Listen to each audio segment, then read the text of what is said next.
अरे ओ भैये, ऐसे कछुए की तरह धीमे धीमे हाथ चलाओगे तो कब तक कमरा तैयार करोगे? 2 दिन में शादी है। हो जाएगा माताजी, आप निश्चिंत रहिए। जैसा मैंने बोला है कमरा वैसा ही बनना चाहिए। बड़ा कमरा बनाना और अंदर ही गुसलखाना और बाथरूम भी बनाना है, और अंग्रेजी सीट बिठवाना गुसलखाने में, और बाथरूम में फव्वारा भी लगाना है, और बालकनी भी निकालनी है। अरे जैसा आपने कहा है वैसा ही कमरा बना कर देंगे आपको, एकदम फर्स्ट क्लास। इतना कहकर शारदा देवी जीने से नीचे उतर आती है और मिस्त्री कमरा तैयार करने लगता है। शारदा देवी के 2 बेटे हैं, बड़ा बेटा राकेश और छोटा बेटा उत्तम। राकेश की पत्नी सुरेखा उसका एक बच्चा लेकर नीचे के जमीन वाले कमरे में रहती है, जिसकी हालत काफी ज्यादा खराब नजर आती है। टूटी फूटी दीवार, फर्श, जबकि सास नई बहू के लिए उसके मन मुताबिक कमरा, बालकनी, बाथरूम सब कुछ बनवा रही थी। पूरा घर किसी दुल्हन की तरह सजा हुआ था। शादी की मिठाई बनाना 2 दिन पहले से ही शुरू हो चुका था। आली लीली, मेरी रानी बेटी क्यों रो रही है? चुप हो जा ना।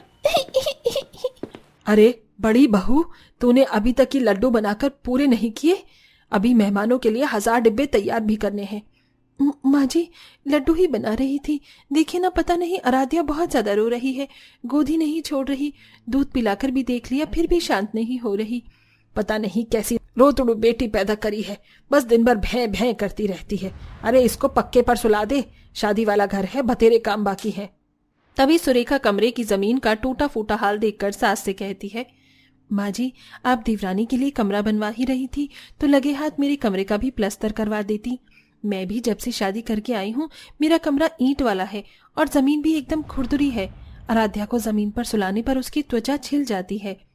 कमरा ठीक करवाने की बात सुनकर शारदा बोलबाजी करती है, हाँ, तेरे मायके वालों ने तो मुझे पैसे भिजवाए हैं ना कमरा ठीक करवा दूं। बड़ा तू दहेज लेकर आई थी, ज्यादा देवरानी की देखा देखी मत कर, समझ गई ना? एक तो पहले ही शादी में इतना खर्चा लग रहा है। सुरेखा के साथ उसकी सास की ऐसी खटास भरी बर्ताव की वजह उसके मायके से दहेज न मिलना था, इसलिए शारदा देवी कभी सीधे मुंह बात नहीं करती थी। वो घमंडी मिजाज की थी और छोटी बहू भी अपनी तरह ढूंढी थी, जो बर्ताव से घमंडी और 1 नंबर की नक चढ़ी थी। बड़ी धूमधाम से उत्तम और पूजा की शादी हो जाती है। पूजा सुरेखा की देवरानी बनकर आ जाती है। अरे आजा आजा, मेरे घर की लक्ष्मी, मेरे कुबेर का खजाना, मेरी प्यारी छोटी बहू, तेरा स्वागत है। और तू बड़ी बहू खंबे जैसी क्या खड़ी है? जाकर आलते की थाली ले आ। जी लाई माँ जी, लीजिए माँ जी। अमीर देवरानी लाखों का लहंगा डाले ससुराल की दहलीज पर खड़ी थी। लीजिए माँ जी, आलते की थाली। छोटी बहू, अपने सुंदर सुंदर पांव इस आलते में से डुबोकर पांव छपा दो। ओके मम्मी जी। देवरानी पैर छपाते हुए अंदर आती है तो उसकी सीधी नजर जिठानी के कमरे पर जाती है। हाय हाय सासू जी, ये इतने सुंदर से घर में ये भूत बंगला जैसा कमरा किसका है? एकदम खंडर के जैसा लग रहा है। वैसे मेरा कमरा कौन सा बनवाया है? देवरानी जी, माँ जी ने आपके लिए ऊपर वाले मंजिल पर कमरा बनवाया है, ये नीचे वाला कमरा मेरा है। तभी ठीक है, वैसे भी मुझे फ्लोर वाले कमरे ही पसंद हैं। वैसे जिठानी, मुझे तो लगा था ये कमरा घर के नौकर राम काका का होगा। जरा इस कमरे की जात तो देखो। घमंडी देवरानी जेठानी को रुस्वा करने के लिए ऐसी बात बोलती है। तभी परिवार के मुखिया ससुर जितेंद्र ने कहा, छोटी बहू, भले तुम्हारी जेठानी का कमरा ईंट वाला है, लेकिन उसके दिल में सबके लिए अपार प्यार भरा हुआ है।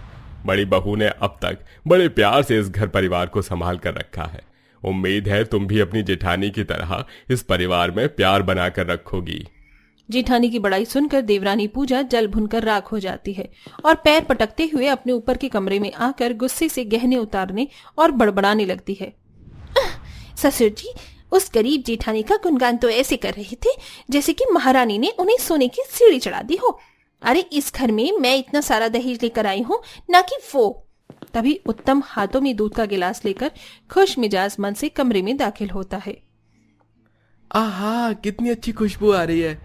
पता है पूजा, सुरेखा भाभी बहुत स्वादिष्ट बादाम का दूध बनाती हैं, पीकर तन मन हरा भरा हो जाता है। एक बार फिर से जेठानी की तरफदारी सुनकर देवरानी तिलमिला उठती है और पति को तकिया फेंक कर मारती है। तुम्हें तुम्हारी भाभी इतना ही पसंद है तो जाओ और उसी के साथ जाकर चिपक जाओ। यहाँ क्या तेल लेने आए हो? पूजा मुंह फुलाकर सो जाती है। तभी आधी रात को बहुत ही भारी बरसात शुरू हो जाती है, जिससे नीचे जेठानी के कमरे की दीवारों से पानी रिसाव होने लगता है और जमीन में भी पानी की सीलन आने लगती है, जिससे बिछौना भीग जाता है। ये गीला गीला क्या लग रहा है? सुरेखा उठकर देखती है कि बारिश के चलते पूरी जमीन बिस्तर पानी में तर हो चुका था। वो दुख भरे मन से पति राकेश को जगाती है।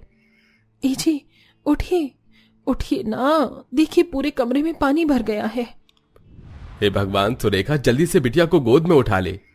सुरेखा अपनी दूध पीती बेटी को ऊंचे पर झूला लगाकर सुलाती है और दोनों पति पत्नी खड़े खड़े झपकी लेते हुए रात काटते हैं। सुरेखा के लिए बरसात की आफत झेलना कोई नई बात नहीं थी। वो बेचारी ब्याह कर जब आई थी तभी से उसकी सास ने बैर निकालते हुए उसे वही कमरा दिया था, जबकि दूसरी तरफ देवरानी अपने ऊपर वाली मंजिल के पक्के कमरे में आराम से मखमल के बिस्तर पर सो रही थी। सुबह के 5 बजते ही रोजाना की तरह शारदा सुलेखा को जगाती है। अरे ओ बड़ी बहू, चल उठ जा, भोर हो गई है। तेरे ससुर जी जाग गए हैं, चाय पानी बनाकर पिला दे। माँ जी, मैं तो सोई ही कहाँ, सारी रात तो बरसात से कमरा फर्श गीला था। हाँ, अब ज्यादा दुख मत गिनवा, चल जाकर चाय बना। बाकी पहली रसोई का खाना तो आज तेरी देवरानी बनाएगी, तब तू सो लियो। जेठानी चूल्हे पर चाय बनाकर दे देती है। सवेरे के 10-11 बजे काफी लेट पूजा ऊपर से उतरकर टिप टॉप बनकर नीचे आती है। गुड मॉर्निंग मम्मी जी, जेठानी जी। उठ गई बहू, आज तेरी पहली रसोई है, कुछ अच्छा बनाकर खिला दे। देवरानी जी, मैंने चूल्हे के पास सारी तैयारी करके रख दी है, देख लीजिए। तभी चिड़े अंदाज में देवरानी अमीरी का रोआब झाड़ते हुए बोली, ओ जेठानी, मैं क्यों बनाने लगी खाना, वो भी इस मिट्टी के चूल्हे पर? मुझको क्या पागल कुत्ते ने काटा है? अरे बहू, ये तो क्या बोल रही है? तू इस घर की बहू है, तुझे यहाँ के रीति रिवाज मानने पड़ेंगे। पूजा अपनी सास को भी घमंड दिखाने से नहीं चूकती। मम्मी जी, मैं इतना सारा दहेज इसलिए नहीं लाई हूँ कि मैं बर्तन मांजूंगी और खाना बनाऊंगी। मुझको नहीं आता, मैं ऊपर जा रही हूँ। काम से जी चुराते हुए अमीर घमंडी देवरानी ऊपर वाले मंजिल पर लौट जाती है और बेचारी जेठानी अकेले खाना बनाती है और फिर सीढ़ियां चढ़कर परोस कर देवरानी को भी देने जाती है। देवरानी जी, खाना लाई हूँ, खा लीजिए। इस तरह दिन महीने करते हुए 5 साल गुजर जाते हैं। देवरानी को भी बेटा हो जाता है। मम्मी मम्मी, मैं नीचे जा रहा हूँ ताई जी के घर में। नहीं जाना तुझको निक्कू, सारे कपड़े मिट्टी मिट्टी करके आएगा फिर। चुपचाप यहाँ ऊपर बालकनी में खेल लो या टेरेस पर चले जाओ। नहीं, मैं नीचे जा रहा हूँ। तभी आराध्या ऊपर आती है। निक्कू, मेरे साथ खेलेगा?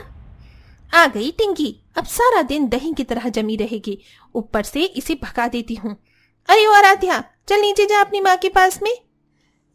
बच्ची रोते हुए नीचे आकर सब बताती है, जिससे जेठानी का गुस्सा भी फूटने लगता है। बस बहुत हुआ इस देवरानी का, मैं इतने साल से बर्दाश्त कर रही हूँ कि सुधर जाएगी, लेकिन ये एकदम जलेबी की जैसी टेढ़ी है। एक सुई भी नहीं हिलाया जिस दिन से शादी करके आई है। पता नहीं ऊपर का हिस्सा जैसे खरीद लिया है, ऐसे हक जमाती है। गुस्से गुस्से में जेठानी उस दिन देवरानी का खाना नहीं बनाती है। जेठानी जी, आज मेरा खाना ऊपर क्यों नहीं भिजवाया? पूजा, खाना तो खत्म हो गया है, खुद से बनाकर खा लो, सारा दिन तो ऊपर कमरे में ही घुसी रहती हो। तभी बौखला कर देवरानी बोलती है, हाँ तो तुम्हें क्या लगता है मैं खुद से बनाकर खा नहीं सकती? चल निक्कू, अब नीचे नहीं आएगा, नीचे गिरे हुए लोग रहते हैं। घमंडी चिड़कोली देवरानी अपना चूल्हा अलग कर लेती है और ऊपर से नीचे नहीं उतरती है, लेकिन वो जानबूझकर आधी आधी रात को छत पर धप धप सामान गिराती। आहा, अब होगी मेरी जेठानी की नींद खराब, मेरे साथ चुल मचाया था ना। देवरानी कभी सिलेंडर पटकती तो कभी कुछ।